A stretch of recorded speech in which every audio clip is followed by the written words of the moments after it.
started right away. So please let me on chat if the AV is clear so that we can get started.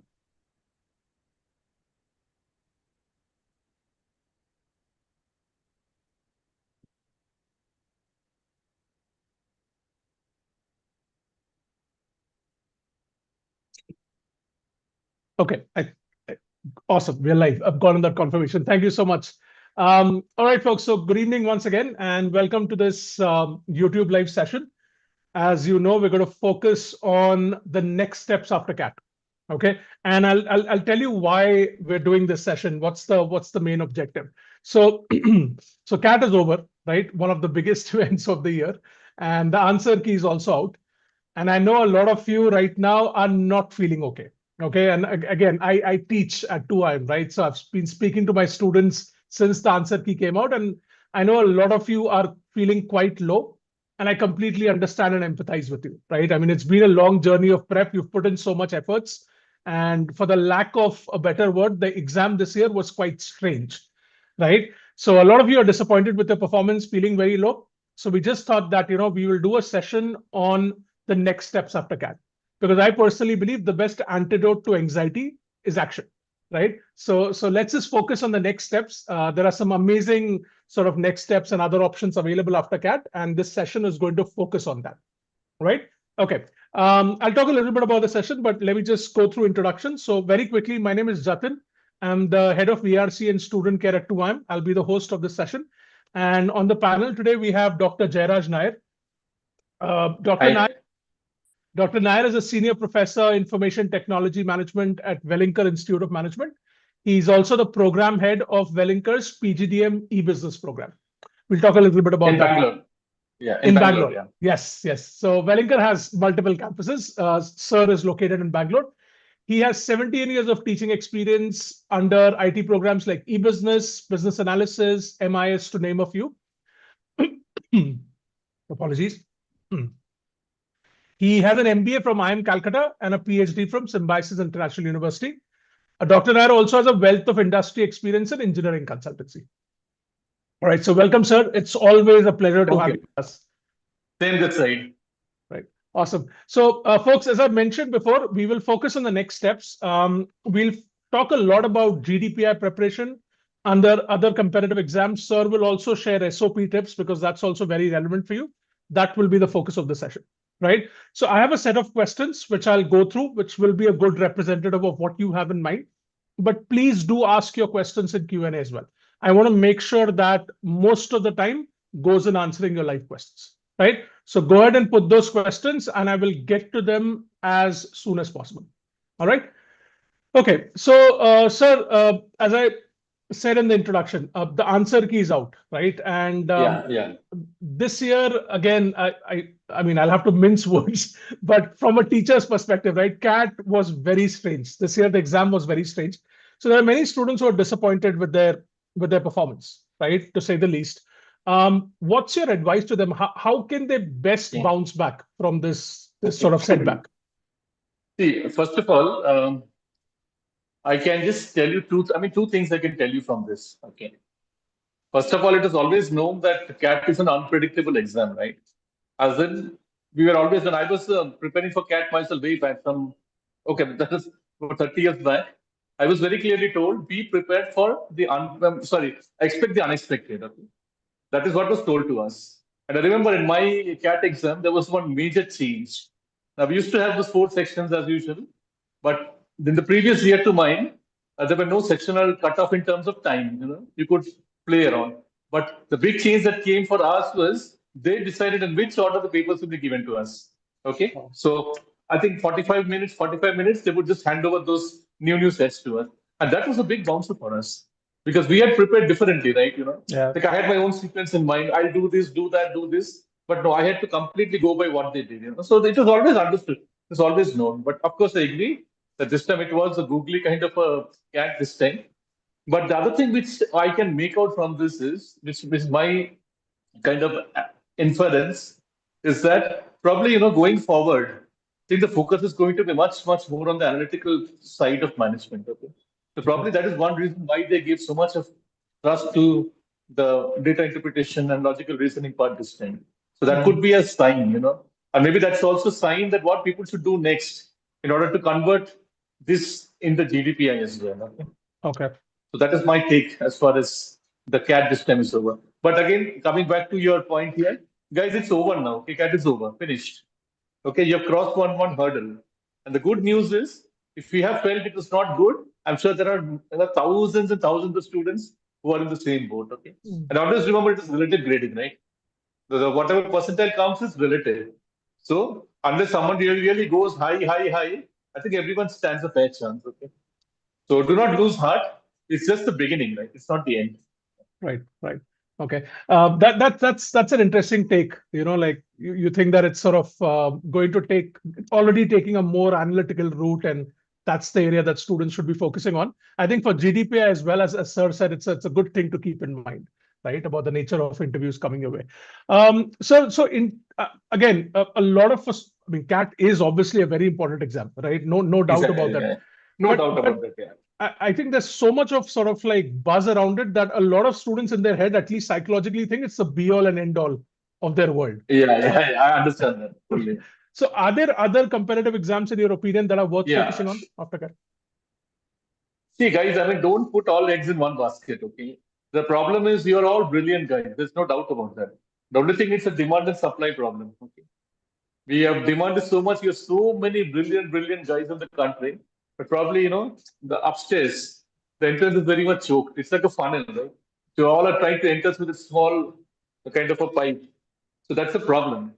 But having said that, if you do not get into the IIMs, okay, so the IIM is not the end of the world, right? So the next level, what I would think about would be the XAT, which is again a very prestigious exam.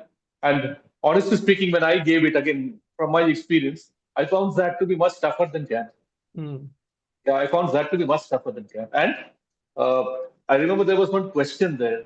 It's about the traffic signal which goes in concentric circles. So when you try to solve it up to the point, you only went goal types. Okay, it was very tough. Right. But again, that is a very prestigious exam. You can crack it. XLRI is there, XIMB is there, XIME is there. These are all very good institutes for management education. Apart from that, see, you have the NMIMS, sorry, NMAT. I think SNAP is there. Then IIFT is there. So I mean, the road is not ended for you. Right. And going beyond, see, if I talk of my own campus, Welingkar, right? We understand this problem, That's why we never wanted to focus only on CAT. Right. So we allow a few, we consider a few of these entrance exams. So CAT is one, XAT. We also accept GMAT. We also accept CMAT scores, okay? Right. So we take these four. So that helps a lot, okay? Yeah. So please, there are two things you guys need to do now. First of all, take out of the anxiety, the worry, because the battle is over now. There's nothing you can go back and do right now, okay? Now, just the best thing is look forward, but don't look into a mirror, okay? Look straight ahead. The two things you can do, one is prepare for the other tests. And it is always a good idea to write a few tests, because see, you never know your luck, right? Because see, it's all about a 2020 match, right? You understand what I'm saying, right? If you have a test match, you have 5 days to stretch your batting, bowling, you get a lot of time. But in a 2020, it is a do or die situation, right? I think you are in that situation right now. So now you need to focus on the upcoming exam. Very important. Do not take them lightly or loosely. Don't lose heart. And second is, parallelly, you need to start preparing for the GDPI as well. Because trust me, that is also going to be very tough, okay? Because from the way the paper came up, I can make out, I mean, and from my own experience, I'm telling you, I go all across the country, conduct the GDPIs and all that. There's a lot of focus now on analytics. It is no more, all the general questions. They're very specific to analytics, but we'll come back to that. Yeah. Right. Just sort of curiosity, sir, how long have you been on the interview panel for, in general, for Welingkar and other institutes? See, Welingkar now, it's been about 16 years now. Okay. And Symbiosis around 2 years. So roughly about 18, 20 years, yeah. Okay. Wow. So that's a wealth of experience. So we will definitely, folks, talk about GDPI. I think one of the students said they need a GDPI cheat code. I don't know if we can give you a cheat code, but we'll definitely give you good GDPI tips. I can't give a cheat code, but I can definitely give some tips. Yeah. Exactly. Yeah. Which will be, I mean, very close to being a cheat code. So Absolutely. Definitely Definitely listen to them. Folks, do keep putting in your questions. I'll keep coming back to them. But yeah, I think, sir, let's switch gears to GDPI. Now, Okay. students are preparing for other competitive exams, as you said. There's the SNAP which is going on. There is NMAT and XAT Yeah. as well. When do you think a student should start their GDPI preparation? Right now. Right now. Okay. Right now. I'll tell you why. See, GDPR is a frame of mind. Okay. I mean, I think people who wait till the last minute to get a call, they suddenly get started when they get the call letter. And then they don't know what to do. So now you guys expect that you are going to get a call, and definitely you will get a call. Trust me. There are enough and more number of good B schools in the country now, right? So you will get calls from a few of them. At least you will get. So when you get the call, don't be unprepared, right? So I'll tell you how to go about doing this, right? Yeah. Like first of all, let's try to understand what is the logic behind the GD. Why we need a GD, right? I mean, what is it that we gauge from a GD? So the topic can be anything under the sun, right? So just because you speak or you don't speak, it doesn't mean anything to me. But for me, a few things do come out when I do the GD, right? See, one is when you are in a group of, say, 10, 12 students, I would like to take a look at your communication skills. So that is very important. So being in management, you cannot be a spectator, okay? You cannot be shy, reticent, not willing to speak. That is not done. So how well you can communicate, how easily, how fluently you can communicate, your choice of words, then your grammar, all these things come into the play. That is what we observe very keenly. We also observe, how you react in a group. For example, some people I have seen, I mean, again, from my work experience, I've seen some GDs where some people, they hijack the entire GD. They don't give anybody else a chance. And trust me, these guys are the first one to be knocked out. Okay? We don't want these kind of bosses or this kind of, what do you call it, bullies we don't need, right? So that's how the whole GD works. And these days, I won't say these days, over the last few years, I've been observing that the whole pattern of GD is changing now. Now, how it has changed, I'll tell you. See, earlier, if there used to be a box and there used to be strips of paper with some topic written there. So one student would be invited to come and pick any one topic, and that would be just maybe a short phrase or a sentence. And based on that, there would be a group discussion for about 10, 12, 15 minutes. But now, what we are also doing, we have stopped the practice of giving topics. So we use infographics, like in Welingkar, we use infographics, right? And I've seen in other campuses, in other colleges where I go, they use this case study, short case studies, which are very, very tricky, very, very dicey ones, So from which we'll now want to find out your interpretation and how you're able to communicate yourself into the group, right? So it doesn't come easy.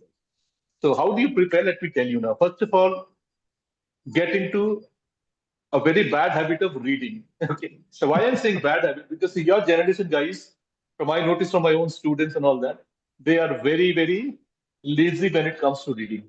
They want everything, in that summarize. You see, in that chat GPT, they want a summary in 3 bullet points. It doesn't work like that.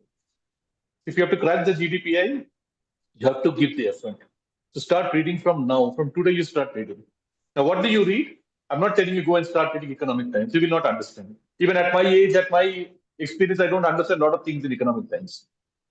All I'm trying to tell you is be aware of the world around you. Okay? Right? So, for example, I'm sure all of you know that what is happening in the Indian skies now, right? Like Indigo, a lot of problems are happening. If you're completely devoid of what is happening around you, and you suddenly encounter a topic which talks about Indian skies, you will not have a single point to talk about, right? And that is something which you should completely, try to avoid. Okay. So start reading. So how you can do it? See, nowadays, okay, you have a lot of these news apps and all, right? So they'll give you the snippets. So try reading, try to internalize all those kind of small things that are happening, right? Because some of the typical questions could be, tell us what has happened in the 2 or 3 major events that has happened in the country in the last 2 weeks, okay? Right? So then suddenly, if you're not prepared, if you're not read, you'll not be able to answer them, right? And this cannot happen overnight. It has to start from now itself. That is one thing, okay? Second thing is, communication-wise, please avoid what you call as those WhatsApp language and all that. Right. That doesn't work. Because sometimes in many campuses, they give written communication, right? And it is shocking when we see the way people write. You use all those.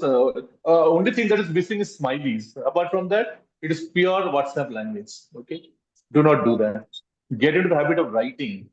And why I'm saying get into the habit of writing, it will increase your speed. It will increase your fluency. And that's very important because see, where 5-10 marks are allotted for your written communication. And and the other problem which you guys are going to face is the evaluators will be mostly, oldies like me. And oldies belong to old school, right? So for people like us, we get shocked when we see that this kind of brutal English is being written. So for your own sake, protect yourself and try to pick up the art of writing at least good sentences, good and complete sentences. Okay, fine. So that is all about the GD. Again, coming to the interview. Can I go on? Yeah, please, sir. Please. Okay. Now coming to the interview part. See, again, in an interview, remember a few things, very, very important things, which I would like to share with you. From an interviewer's perspective, like from the point of view of an interview, what is it that I want to see in a student? What makes me think that this student is fit or not fit for this program? See, one is I want to see somebody who's very confident. Okay. So confident doesn't mean overconfidence. Talking big terms, I don't want that. I want him to demonstrate to me that he's serious about a career in management. Okay. So how do I do that? That I can find out through my questions or the way, whether he's abreast of what is happening in the world around him. Does he follow business news? Okay. So those kind of things we can definitely find out. Okay. The next thing would be, we would also like to check how good or how updated you are with technology in the current scenario. Now it has become very important. Now, see, earlier management could manage without technology. I'm talking of maybe 15, 20 years back, but now it is not the case now. So at least be aware of the terms. For example, if I say agentic AI, right, or how Copilot can make your life easy. I'm not telling you to go and write code or low code, no code, nothing not required. Just be aware of what can be done with that. Okay, and again, and always be ready with examples. There's a beautiful examples of what people have done with AI. Can I just share one example? Sure, please, sir. Yeah, recently I just got a forward from one of my students. Maybe sounds a bit yuck, but when you look a bit deep into it, you see what kind of business opportunities are opening up. In China, in a public urinal, they have installed some sensors, right? So when people come and do the job, right, immediately the sensors catch what is the problem. And that is turned into a $200 million industry within 6 months. Okay. Wow. Okay. So now that is being used all over the public wants to know. People normally do their job and go off, right? Watch and go off. But here it is being sent for further analysis, and they'll tell you a complete health report based on whatever analysis they get from the sensors. And it also triggers people, to go for further checkups and all that. So as a result, your healthcare, your pharmacy, they're all, kind of thriving. Okay. So how can AI be applied to business then, right? Or how AI can open up new opportunities for business? Or these are the areas where people will like to question you and find out whether you are aware of what is happening around you. That is extremely important. You cannot go to an interview completely unprepared, not knowing anything about technology. Those things will not work at all. Okay? Right. Yeah. Right. So I think just go. Sorry, sir. Sorry to interrupt, but just taking off from the example, the China example that you mentioned, right? I mean, I'm just thinking if let's say if they go for a GD and this is the mini caselet that's given to them, right? Yeah. And the caselet talks about this is what China is doing, and then they're expected to discuss as a topic. So, folks, that this is where you will have to think how are you going to approach this topic from different angles, right? Exactly. Of course, the technology bit, which is great, but the first thing that came to my mind was privacy concerns, right? And that is something that, as a participant, you will be expected to bring up. Yeah. Ethics. Correct. Privacy, all these things come into picture. Yeah. Correct. Absolutely. And for that, as you said, they'll have to be well read, right? Otherwise, where are they going to get these ideas? Yeah. See, there is no shortcut. Okay? Absolutely no shortcut for, at least with 1 month knowledge, whatever you have to acquire on your own. Nobody's going to read out, nobody's going to tell you. Okay. Right. Okay.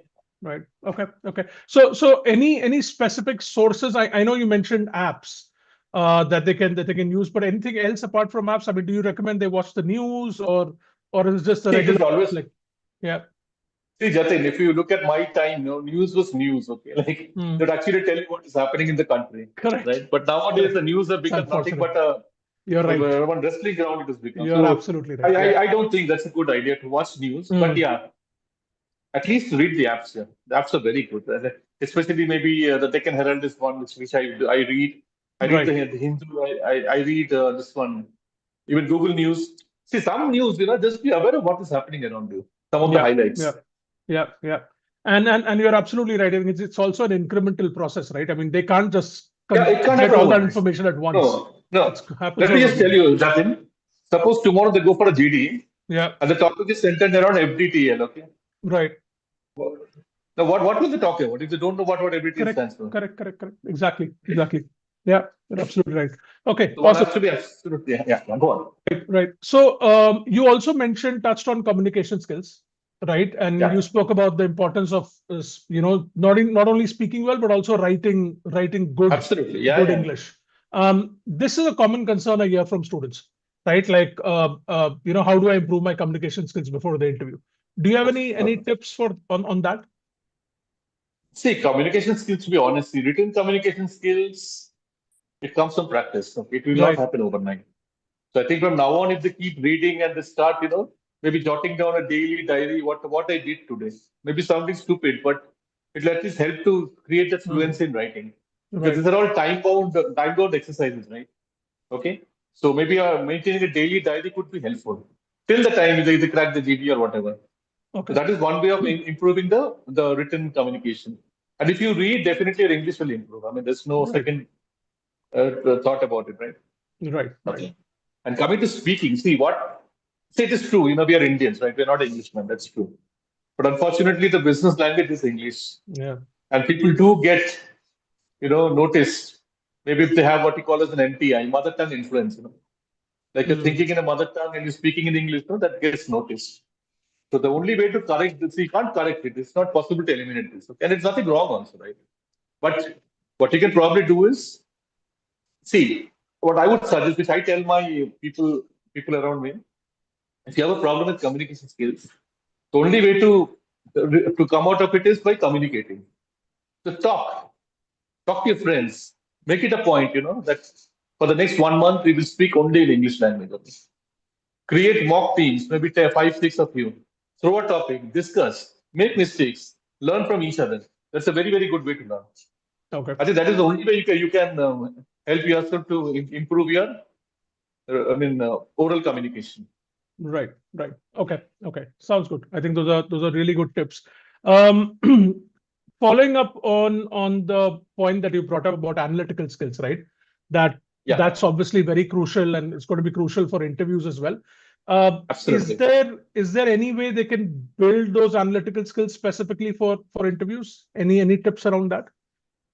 Yeah, again, analytics. You can improve your analytics if you know what you're talking about. Right. If the topic is known to you, you can start discussing, right? For example, we talked about the flight duty, time limits, right?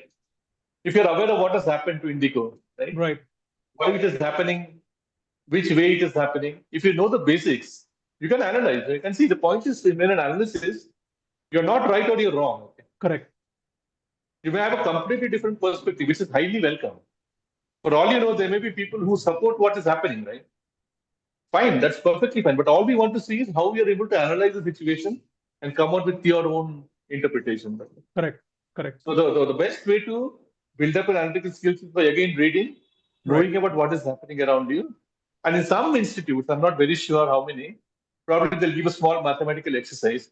But trust me, I don't think anybody will ask, calculus or high-end coordinate geometry or those kind of things in the interview. That is not going to happen. Yeah. If you convey, that you are okay with, you're able to analyze the situation, or sometimes, you're thrown kind of this kind of hypothetical questions and assume that you are a so and so, and this is what has happened to a company. How will you solve this problem? Right. So how you bring your thoughts into the answer. Those are the that is what we mean by analytics here. Okay? Got it. Okay. And I think that earlier tip that you gave them about getting into groups with friends and just sort of discussing a topic in detail, I think that's also a great tip that they can follow, right? And they should do it. I mean, they must do it. Okay. First of all, please identify your own weaknesses. Okay. Nothing wrong in saying that my English is bad. Nothing wrong in that. Yeah. But what you need to do next, shut off your inhibitions and start talking. Initially, you'll make a lot of mistakes. People may laugh at you. Let them laugh here. Only fools laugh at others. That's what I believe. Okay. Yeah. I agree. And the more you laugh, the more you speak, your own confidence will grow up, right? Because I've seen examples, students come, they are so shy. They're so inconfident, and then you cannot do anything with them. Probably they've got a good CV, but nothing much we can do about that. Correct. And especially the kind of competition that they have, they'll automatically get. Exactly. Nobody has the patience to sort of. Yeah. They'll get filtered out. True. Absolutely. Awesome. Those are great tips. And I think for sir, as sir mentioned, reading, right? As a VRC teacher, I always keep saying that. But I think you've heard it from him. That seems to be the cornerstone for everything, right? Even your GDPI prep, and it's going to help you immensely in XAT as well. So definitely, folks, if you have stopped reading after CAT, please start that right away. Go, continue. Restart. Reboot. Yeah. Awesome. Folks, do put in your questions. If you have any questions about GDPR or anything in terms of next steps, do put them in Q&A. I'll come back to them as soon as possible. But switching gears to SOPs, sir. So SOPs of obviously also very important. They're in the process of writing SOPs for a bunch of colleges. Welingkar also has a certain format that they expect. What are your top tips for SOP writing? First of all, please understand, we want to know why you want to do an MBA. We don't want to know why ChatGPT thinks you should do an MBA. Right. That is a big mistake the students are doing. In the last 2-3 years, they've been noticing this. And sometimes, we also play very naughty with the students. Like I remember last year, I'd been to Kolkata for a GDPI, and my laptop was on, and I had that soft copy of the student's application. So when you talk to the guy, you can make out. I mean, he's not written it. You could easily make out a very fancy language and all that. So all I did was I copied the whole thing and put it to Quillbot. Okay. And I just said they would do a check, AI check, and 100%. See, the point is you get caught there. Okay, you get caught. Right. And the moment you get caught, what happens? See, at the end of the day, the person who's interviewing is also a human being, right? He also has his own biases, his own preconceived notions. So the moment I see somebody who's copied 100% from ChatGPT without making an effort to at least twist around the words and make it sound more authentic. So to me, he appears to be one useless fellow, right? Yeah. This is looking a shortcut way without putting in effort. He's not the candidate at all. But does that mean that I should not use AI? No, I'm not saying that. See, you can definitely get ideas. See, what AI does is it helps to refine your ideas. Okay. See, always remember this. AI should never take over your natural intelligence. Okay? AI should start only when you have exhausted your natural intelligence. Right. If you directly jump to ChatGPT and ask, why I should do MBA, it will give you fantastic answers. In fact, I can tell you one better tool, DeepSeek. See the way they frame the answers. It's amazing. I just love the way they answer. So you can just take it, and then I might as well ask DeepSeek, right? Why is this guy wanting to do MBA? Why should I ask him? Yeah. So don't do that, okay? Yeah. Don't do that. Make an effort. See, first to reflect in words. And also you have to be a bit diplomatic here. You cannot say, I want to do an MBA because I want the salary of 1 crore. That you cannot mention. Right. So you have to play a bit safe there, right? Yeah.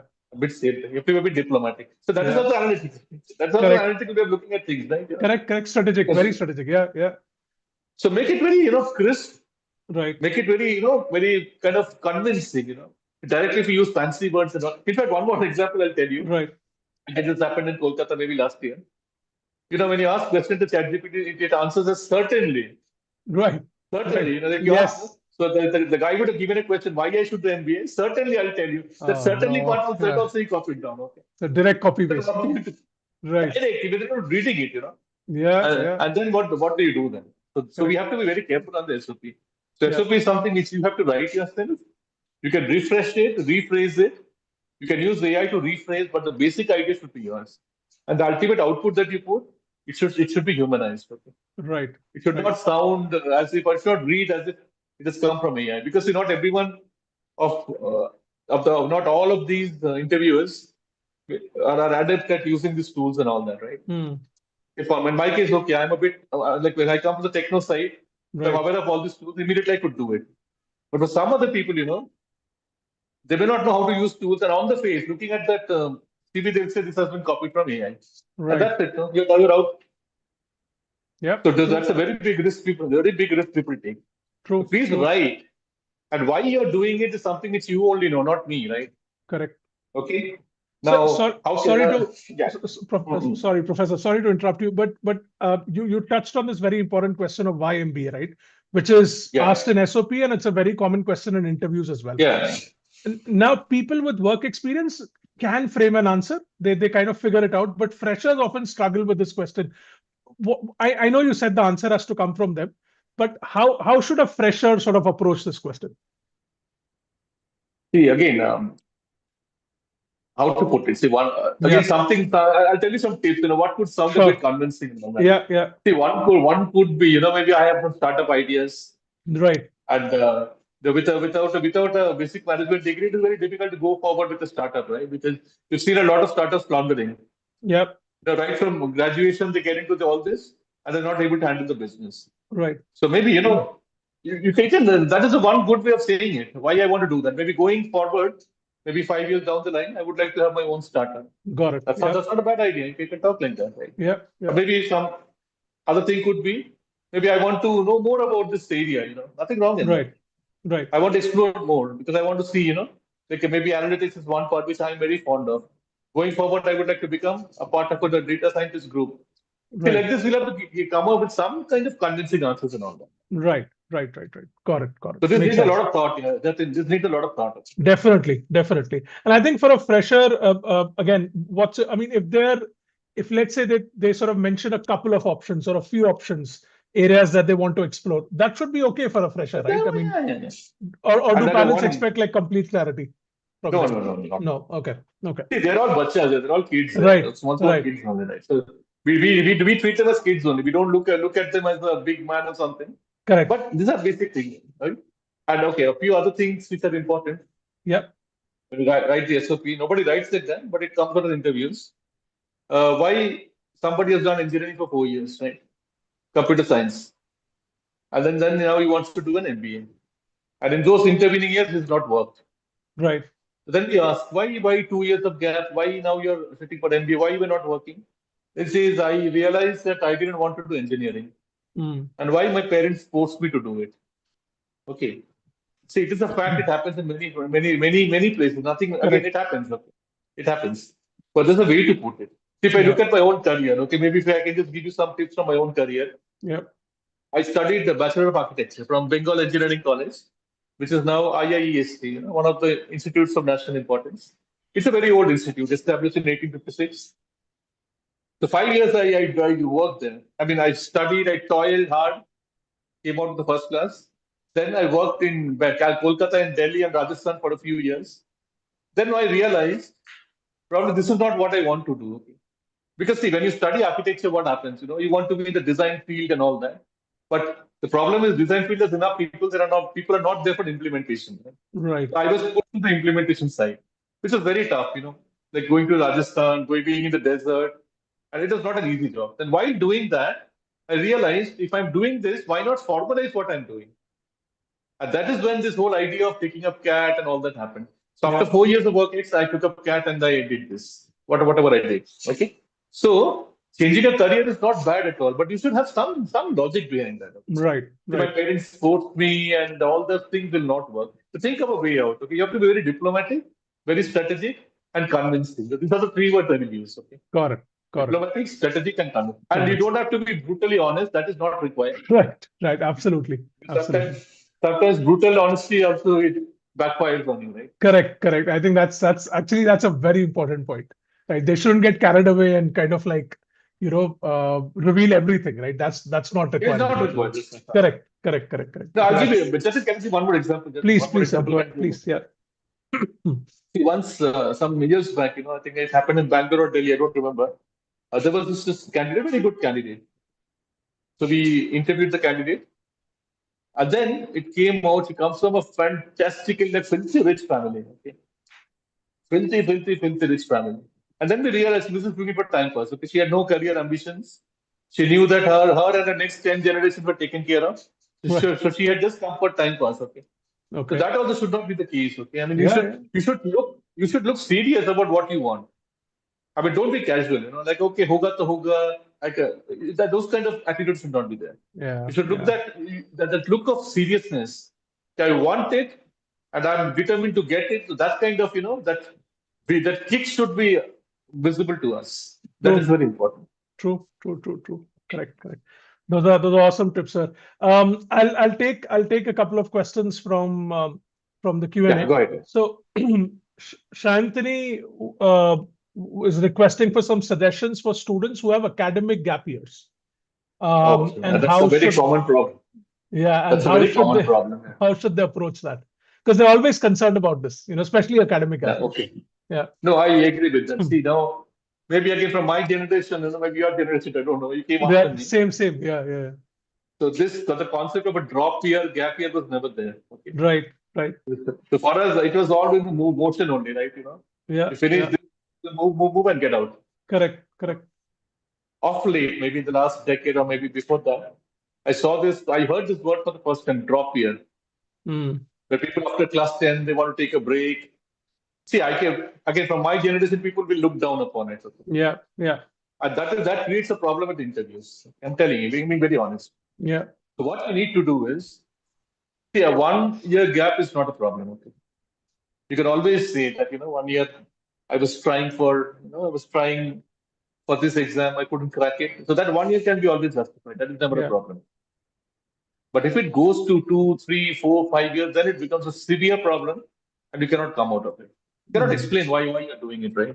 Now, I've seen examples where students, they come, they passed their engineering maybe in the year 2018, 7 years gone, no work X. So what were you doing all this while? I was trying for government jobs and all that. See, that shows me that this kind of person will not be suitable for a course like this. Yeah.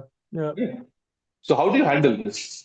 Like I told you, one is you can always say that I, was trying for something different. It didn't work out. That's all right. If you don't try, you won't. If you don't fail, you won't know, right? Yeah. Okay. And the other thing which we are very keen to know is that even if you have a drop here, this is very important. If you have a couple of years of drop, what were you doing in those 2 years? If I see that you were trying a startup, right? Which could be something as simple as a Bhelpuri stall, okay? But you did something, right? Like the point is, I must be convinced that you have not whiled away your time. Right. Or maybe you have added value to yourself. Maybe you did you went for some adventure course.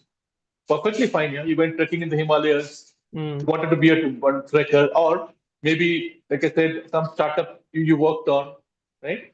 Or if you can show me that, you were doing a lot of extracurricular activities, okay? Or if you can show me certifications, that you were trying to upskill yourself. So all these things are very, very good ways to cover up your academic gap years. Right. But again, like I said, they are limited. It cannot be infinite. So maybe up to 2, 3 years, we can manage with that. But beyond that, it really becomes the problem. Okay. Got it. Okay. Sounds good, sir. Thank you for sharing your inputs there. But don't worry about that. I mean, don't worry much about that. If it is there, it is there. You can't help it now, right?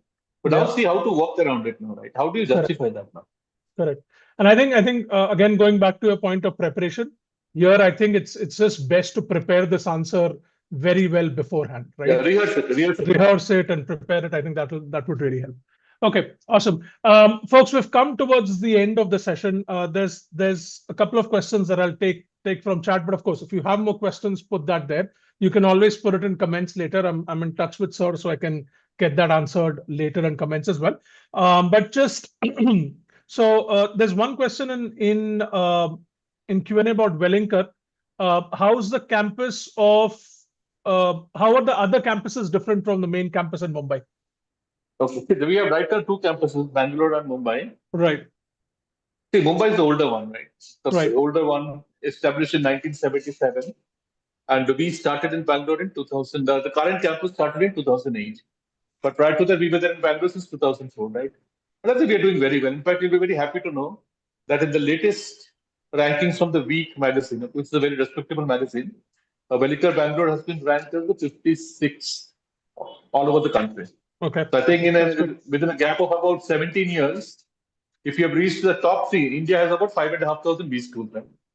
And now we are at 56 rank, if I'm not wrong.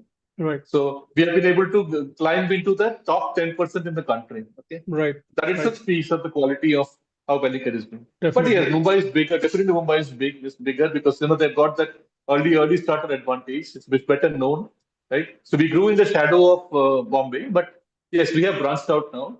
So a lot of things that we do are completely independent. For example, academics to a large extent, we are completely separate. Although some of the courses might overlap, but academically we do not connect. Okay. But but other good thing that happens is, when we have some good sessions, international speakers and all that, that time we are connected. Right. And sometimes placement also happens sometimes jointly. In some cases, companies say we'll have a pooled campus of both Bombay as well as Bangalore together. So those kind of things keep happening. But we are a very good standalone institute, right? And till now, if you ask me, we are now in December. We have not yet touched 2026. I think roughly about what we have covered more than 60% of our replacements, and it is going on in full swing now. Okay. Okay. That's great. That's great. Awesome. So, folks, on Welingkar, they have their applications are currently open. The link has been shared with you in chat. So definitely, review the different programs that Welingkar offers. They offer a bunch of programs. There's of course PGDM core, but there's e-business, which Sir heads. There's business design, healthcare, rural management, retail management, research and business analytics, and media and entertainment. So there are a bunch of exciting programs that Welingkar offers. If you click on that link, you'll get all the information and you can apply through that link as well. Their applications are currently open. All right. Awesome. Thank you so much, sir. As always, it's been a sheer pleasure to talk to you. Very useful session. Thank you so much. And folks, if you have any more questions about the next steps or anything else about Welingkar, feel free to put them in comments and we'll get the answers from the Welingkar team. All right. Okay. All the best to you for the next steps. And we'll see you from my side too. So all the best from my side too. So people who are disappointed, don't. Because honestly speaking, I'm giving you my own experience. When you walk out of the exam hall, right, you don't know whether you have done good, you have done bad, you don't know. Because again, like I said, it is relative. It is not absolute. Okay. You will be compared with the rest of the country. So you are always in with a chance. So do not give up hope. There are enough and more good WeSchools in the country. May not be IIM, that's okay. But at the next level, around tier 2, tier 3, we have fantastic colleges and they're all doing a fantastic job. They've all scaled up very well. They're doing very well. So don't give up hope. Don't give up hope. Yeah. That's a great message to end with. So folks, take this as motivation, and the game has just begun, right? So just begun. It's not ended, it's begun. Right. All the best to you, and we'll see you soon in another YouTube live. Thank you very much. Yeah. Okay. Good night. Thank you. Thank you, Jatin. Thank you, sir. Can Thank I you so log much. Yeah. Please. Thank you so much. Yeah. Thank you. Bye-bye. Good night.